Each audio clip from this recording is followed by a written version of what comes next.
This is footage actually of the final dungeon thing you get into, but it's the beginning of me wandering around. And I think the key thing to note with this DLC is that it doesn't necessarily start strong, but it ends very strong. Not only because you end up with a freaking motorcycle, but because it ends with a boss fight that I wasn't expecting. I didn't expect to see what it was there, and an entire new Divine Beast dungeon to go into, and several other shrines, which are fantastic. But to dial it back to the beginning of the Champions Ballad DLC, it's such a weird and I think big misstep to have the beginning of this DLC give you a weapon that you can't unequip, that essentially is like a one-hit kill on any enemy, that you can kill them, but you have to wait for it to charge. So you can hit two guys, kill them instantly, but then kind of wait 10 seconds or something.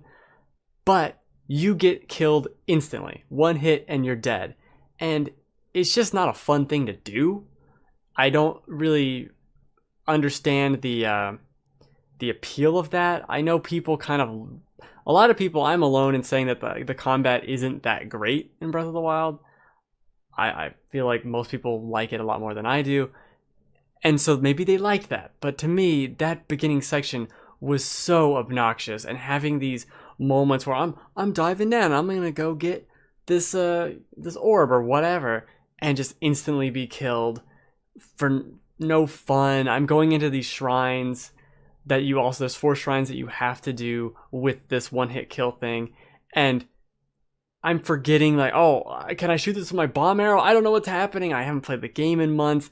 I die in one hit. It's not like your best foot forward, I would say, even though the shrines themselves are great, and every single shrine in this is great. There's even one that is a combat shrine, and it's the one-hit you're dead combat shrine too, which isn't that bad, because it's like, oh, you fight the guy, and then it goes further, and there's other guys you have to fight. It does interesting things with the one-hit combo or one-hit kills in the shrines themselves, but getting to them was stupid. However, that's only the setup, because then there's 9 more shrines, which is awesome.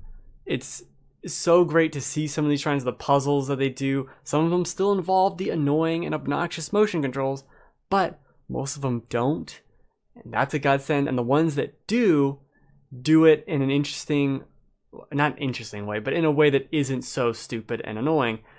Additionally, finding the optional treasure chest in each shrine was fun, as it always has been, and oftentimes had, like, I'm going back into here to figure out what did I need to do, and you're solving a puzzle in a different way, or you're looking around a corner a different way, and it's a fantastic reminder of how smart Breath of the Wild is at almost all times. I even enjoyed the part of this game where it's like, okay, go to these 4 parts of the map, you'll go there, and it'll be this weird 3-pronged thing. That's 4 prongs, so get rid of the thumb. 3-prong thing, and on each side of it would be a picture, and you'd look at the picture and then go to the map and try to find where it was. I liked that. I think that's fun. It kind of rewards me for having the map being fully fleshed out and kind of having seen a lot of the world. I enjoyed that. What else is there? There's this final dungeon shrine. A lot of the puzzles, super smart, super fun. Nothing too crazy. You also have to replay all the boss fights in a way that I think is, again, super smart, to say that again, because it has you replaying these bosses, but with a fixed amount of equipment. So it doesn't matter if your armor is super good or you have 1,000 bomb arrows. You're fighting these bosses again with 6 ice arrows and 1 sword, and that's a cool little thing, even though I forgot how to fight some of these bosses. And definitely on a second viewing, or whatever you want to call it, a second fight, they're not as exciting. Some of these bosses, the one lightning guy that jumps around is still terrible and stupid. These bosses are not great for that combat system. They're not great for Zelda bosses. They're completely forgettable. Like, period. End of statement. There's nothing that lives up to really anything and maybe it's a bad example because Ocarina of Time was so influential on me, and I've played through it probably 50 plus times, that I know every single boss, and each one is iconic. But Bongo Bongo is an iconic boss. You know who that is, right?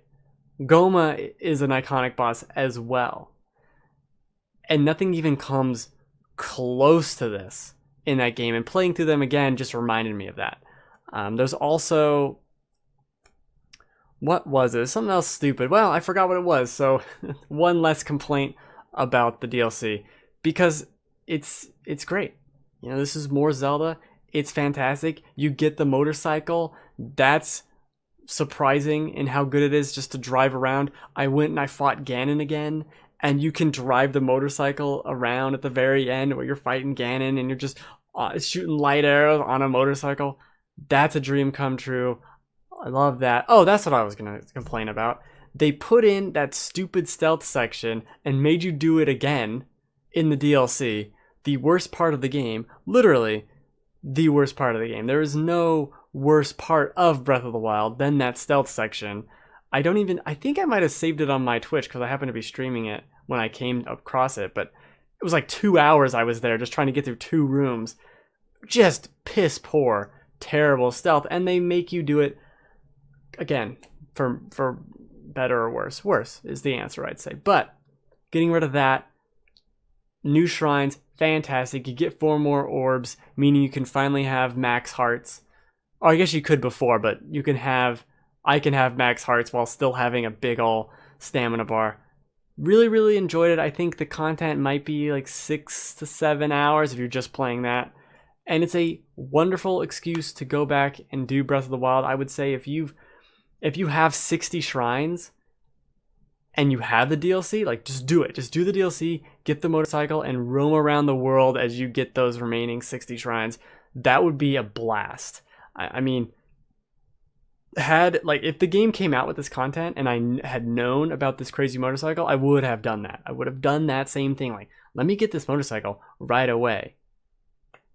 Because it's a damn fun time. And this dungeon, super creative stuff. This is easily, in my opinion, at least in my memory, I wouldn't even say in my opinion, in my foggy little brain, the best dungeon, divine beast, whatever, in the game. The other ones, I mean, the elephant, I don't even remember what the lizard one was like. This one is interesting, has its hook. There's gears going around, and you have to tilt the way it's going, where the gears are turning. That's a ton of fun. It uses all the abilities in a super smart way. I think this is the best dungeon, but it still makes me feel like, man, I want a Zelda dungeon. I want a dungeon like we used to get, where I'm finding a map and I'm going through rooms and I'm coming back into other rooms on the second floor and looking down at where I was and getting another item.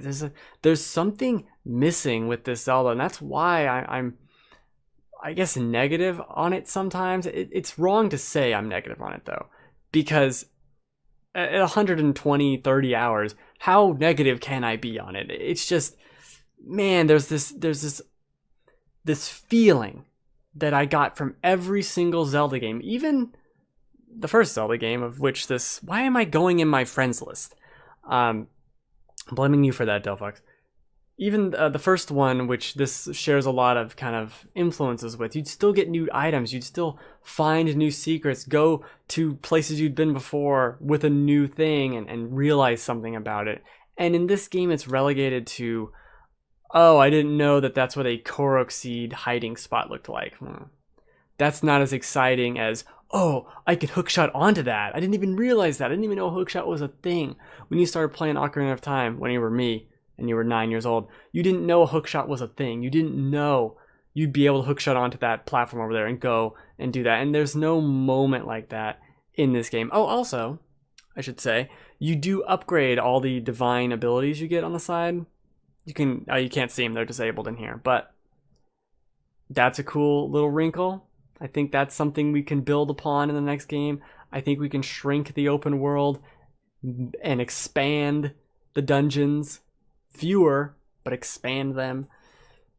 And we got it. But this is a perfect end to a really, really great game, and gave me a robot motorcycle to ride around with and shoot light arrows on, and a giant pig monster. So I think that's a win.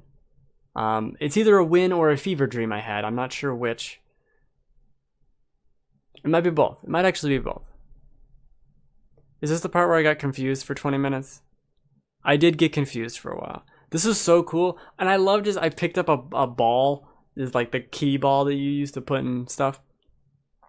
And it's my friend. It's my ball friend. I love doing shit like that in games. Just carrying an object with me for way longer than I should. Like in Firewatch, I picked up a pine cone and I carried it around for an hour for no goddamn reason. Oh, I love doing that stuff. It's so much fun to me because some games will not let you take things certain places. So I like to abuse the system, and certain games too, like will turn off physics if an object is so far away from where it kind of originated. It's really fun. I'm a broken mess, but great game, great DLC, and smart. Look at this, is smart. This is just smart and fun. Good job. Now give me another one next week. Let's do it.